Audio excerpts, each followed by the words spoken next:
আরে এত রাতে দরজায় কে আওয়াজ করছে দেখি তো। কে রে, কে ভাই? আরে কাউকে তো দেখতেই পাচ্ছি না, এটা কি?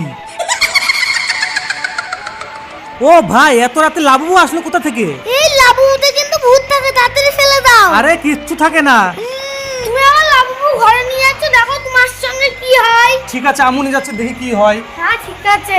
এরপরে লাবুটা ঘরে নিয়ে এসে টেবিলের পর রেখে লাইটটা বন্ধ করে শুয়ে পড়লাম। কিন্তু সকালবেলা ঘুম থেকে উঠে আরে লাবুটা বুকের পর আসলো কোথা থেকে? এরপরে মুড়ি খেতে গিয়ে আচমকা থালাটা পড়ে গেল। আরে আমার সাথে এটা কি হচ্ছে? তারপরে খুঁজতে খুঁজতে ভালো টাইস নিয়ে যখনই যেতে গেলাম, যা এই ভালো টাইসটা ভেঙে গেল। ধট, এটা আমার সাথে কি হচ্ছে? আমি বলেছিলাম না লাবু ঘরে না নিতে, এবার দেখো তোমার সঙ্গে কি কি হয়। দাঁড়া, লাবু আমি আর ঘরেতেই রাখবো না। এরপর আমি লাবুটা প্যাকেটের মধ্যে ঢুকিয়ে গাটার দিয়ে বেঁধে নিয়ে চলে গেলাম বাঁশ বাগানে। তাহলে এবার দেখ, তোকে দেখাচ্ছি মজা। তোকে মাটির তলে পুঁতে রাখবো, তাহলে আমার সব ঝামেলা চুকে যাবে। আর যখনই ঘরে এসে বালতির ঢাকনা খুলে গেঞ্জিটা বের করতে গেলাম, ও মাই গড, লাবু বালতির মধ্যে আসলে কোথা থেকে? তো গাইস, এই লাবুর পরের ছেলে কি হলো লং ভিডিওটা দেখতে হলে কমেন্ট করো।